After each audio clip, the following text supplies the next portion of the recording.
नमस्ते. आजच्या नवीन व्हिडिओमध्ये तुमचं स्वागत आहे.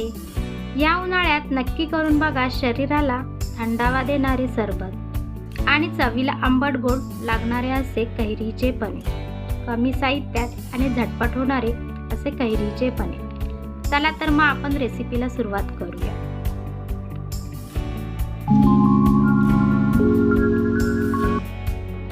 कैरीचं पन्ह या रेसिपीला आहे ना आपण सुरुवात करूया. चला तर कैरीचं पन्ह बनवण्यासाठी लागणारं साहित्य आपण बघून घेऊया. कैरीचं पन्ह बनवण्यासाठी आहे ना मी सर्वप्रथम 2 ह्या कैऱ्या घेतलेल्या आहेत आणि ही गुळ पावडर घेतलेली आहे, गुळाची पावडर घेतलेली आहे, वेलची पूड घेतलेली आहे आणि हे मीठ घेतलेलं आहे. आता मी ही कैरी आहे ना सोलून घेणार आहे. हे बघा अशा प्रकारे सोलून घेणार आहे.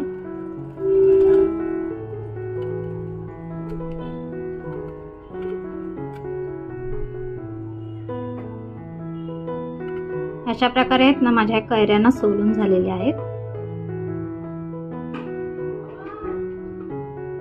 अशा प्रकारे आहे ना मी कैरीला आहे ना कटिंग करून घेतलेलं आहे छोटे छोटे पीस मध्ये.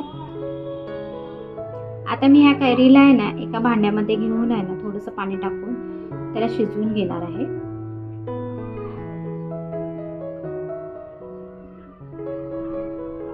तर मी एक पातेले घेतलेलं आहे. तर ते ह्याच्यामध्ये ना मी कैरीचे काप आहेत ना टाकणार आहे आणि शिजवून घेणार आहे. आता त्याच्यामध्ये ना थोडंसं आहे ना शिजण्यासाठी आहे ना थोडंसं पाणी ऍड करणार आहे. हे शिजवून घ्यायचं. आता तर मी हे ना कैरी शिजवण्यासाठी ठेवलेली आहे. आता ह्याच्यावर आहे ना मी झाकण मारून घेते, ते लगेच शिजेल.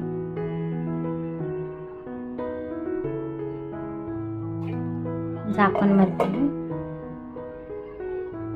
कैरी आता आपण शिजले की नाही ती बघून घेऊया.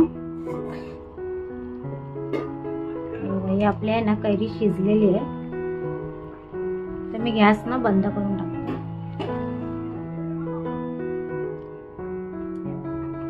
छान प्रकारे आहे ना शिजले.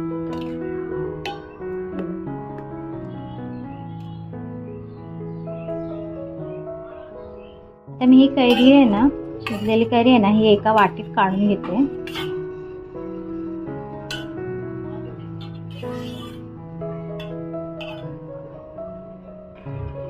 अशा प्रकारे आहे ना मी ही कैरी काढून घेतलेली आहे. ही आहे ना अर्धा वाटी कैरी आहे. ह्याचं प्रमाण कसं घ्यायचं, आता मी ह्याच्यामध्ये ही आहे ना अर्धा वाटी कैरी झालेली आहे माझी. हे बघा ही अर्धा वाटी आहे ना शिजून घेतलेली आहे कैरी. तसंच आहे ना ह्या अर्धा वाटीला ही अर्धा वाटी आहे ना गुळाची पावडर घेतलेली आहे. हे आता आहे ना दोन्ही पण आहे ना मी मिक्सरला लावून घेणार आहे. चला तर मग बघूया. आता आहे ना मिक्सरच्या भांड्यामध्ये टाकून घेते कैरी. त्याच्याबरोबर हा गूळ,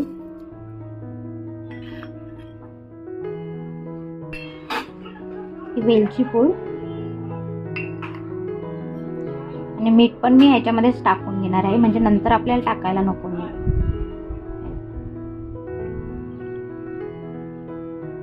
आता हे मी मिक्सरला लावून घेते. हे छान प्रकारे आहे ना आपल्या मिक्सरला आहे ना वाटून झालेले आहे. छान प्रकारे आहे ना मिळून आलेलं आहे हे गूळ कैरी. हे बघा हे अशा प्रकारे तयार झालेले आहे कैरीचं पन्ह.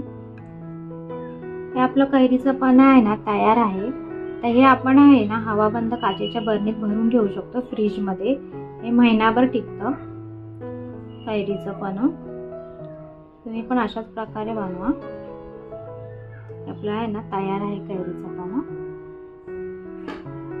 मला आता आहे ना 1 ग्लासाचा आहे ना पन्ह बनवायचा आहे. तर मी बाउलमध्ये आहे ना 1 ग्लास पाणी घेतलेलं आहे. तर 1 ग्लासासाठी आहे ना आपल्याला आता 2 चमचे आहेत ना हे आपण तयार केलेलं पन्ह घेऊया. 2 चमचे टाकून घ्यायचे आणि हे आहे ना छान प्रकारे आहे ना मिक्स करायचं.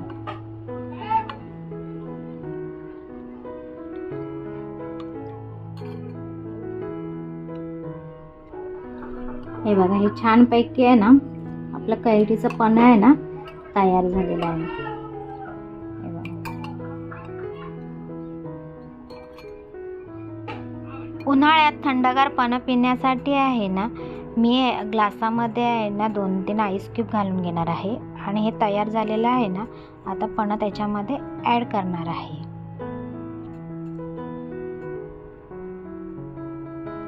आणि आहे ना हे पण आहे ना पिण्यासाठी तयार झालेलं आहे.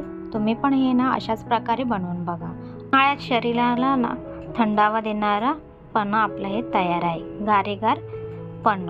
असंच कैरीचं पण तुम्ही पण करून बघा आणि कसं झालं आहे ते कमेंट करून नक्की सांगा. स्पेशल उन्हाळ्यातील थंड पेय तयार आहे कैरीचं पण.